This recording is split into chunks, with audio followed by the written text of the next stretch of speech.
You can see just in our field. I mean, that's brutal.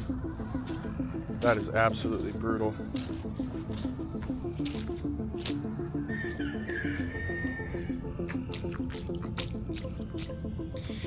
That's bad.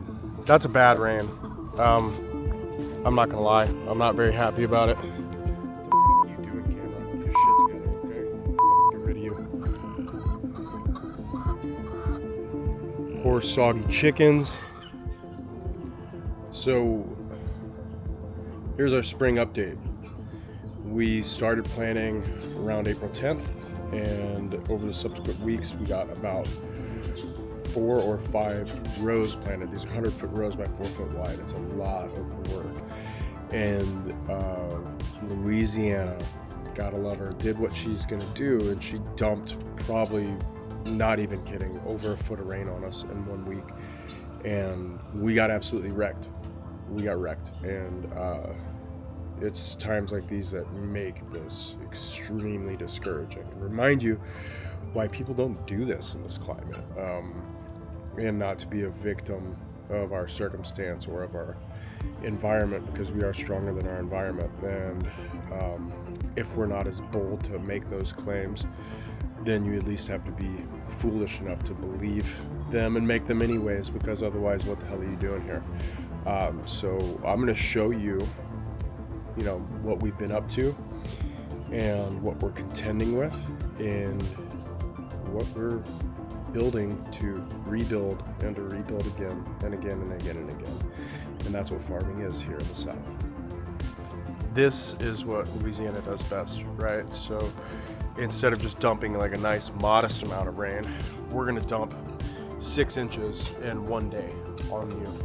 And you can see the waves all the way forward where all my organic matter and seed are now. And such is the case all the way around. So that's just here. Now let's go to the plot. So this is what I consider a bad rain.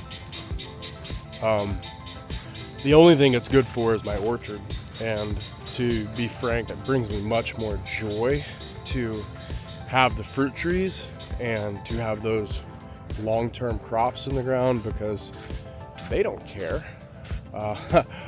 But all this other work is, I feel like, trying to refine too much of what nature and God wills at one point in time. And so you get punished for it. You get punished for it dramatically when you try to, manage too much of God's creation, or micromanage God's creation. This is why I consider this a bad rain. The ground doesn't even have enough time to infiltrate all the water. The water is just sitting in my field, let alone in these areas that we just cultivated and that we just tried to grow crop in.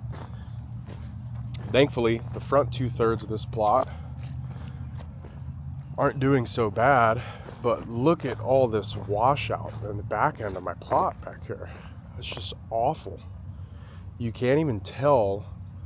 I mean, the only reason you could tell that there were beds here in the first place are these white lines on each side. So the white lines that are 4 feet apart from each other, boom, boom, 18-inch walkway right there, and then another 4-foot row over there.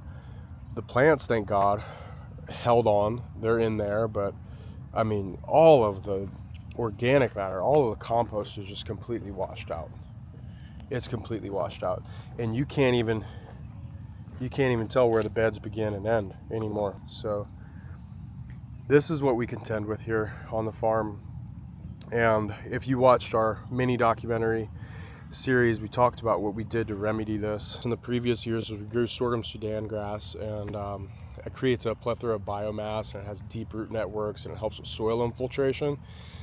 And believe it or not, this isn't as bad as it has been in the past, and there are a number of factors. This is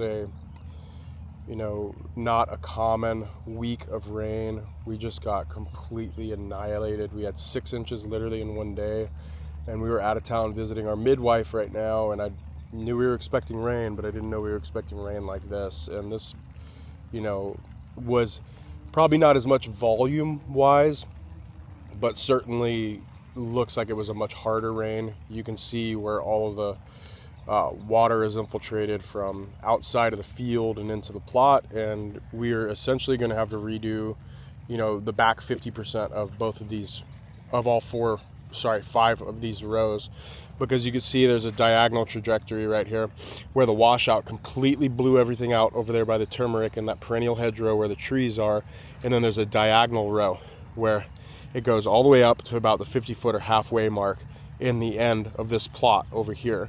And so just this entire back area is just completely blown out. And yeah, we're gonna have to redo that while we're supposed to be planting more rows or weeding the rows that we've already planted. And that is a huge pain in the ass. Makes me sick, honestly. Really frustrating, guys. Really frustrating. So all this organic matter getting moved out of the way. We had herb and perennial seeds down that have been washed out. We're gonna have exposure for other weed seeds to germinate now.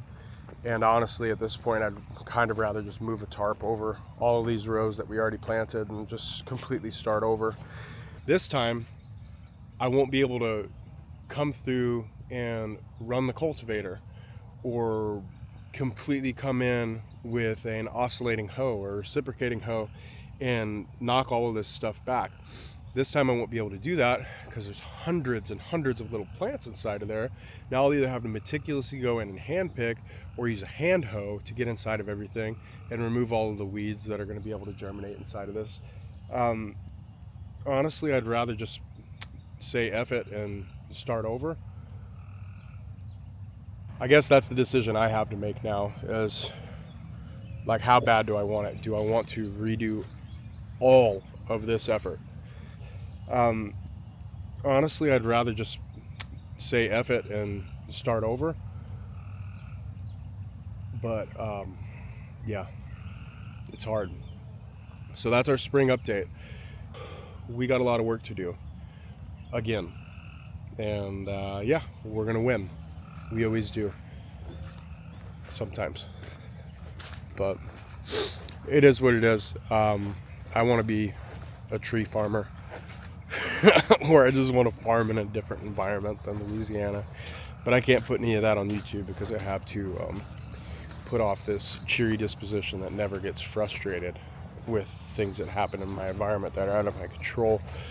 But let me tell you what, guys, this is why all your food is grown in giant hothouse production using genetically modified seeds to put off consistent food and fruit at consistent intervals,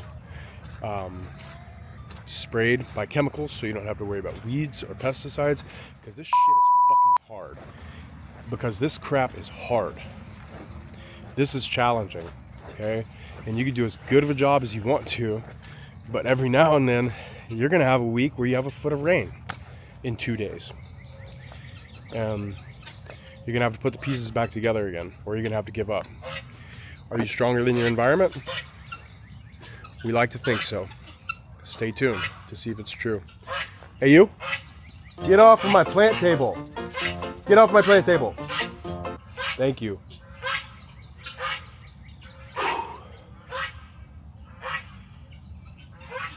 Yikes.